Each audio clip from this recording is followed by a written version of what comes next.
Samantala, ex-Defense Secretary ng Pilipinas hindi handa. Ayon sa kanya, Pilipinas hindi handa sakaling sumiklab ang giyera sa pagitan ng China at Taiwan. Ang detalye naman ng balitang yan mula kay Kapar Almar Persuelo. Very sorry to say this.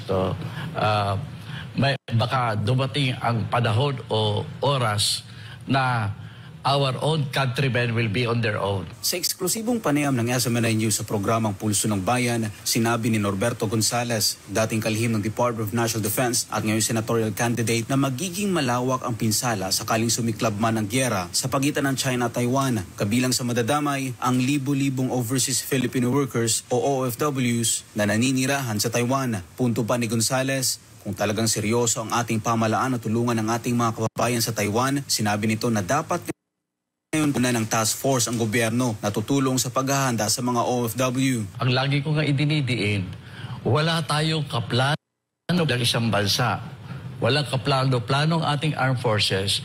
Binigyang diin ng dating opisyal na hindi tayo obligadong sumausaw sa problema ng China at Taiwan. Ang mahalagaan niya ay handa ang mga Pilipino sakaling madamay sa namumuong gyera. Huwag dating iisipin yung tungkol sa pagiging obligado. Ang importante, kapag inatake ka, lalaban ka. Kita niyang solusyon, linawin ang foreign policy ng Pilipinas, makipag-usap ng maayos sa China. Pumunta ulit sila sa China. Dagdag paliwanag pa.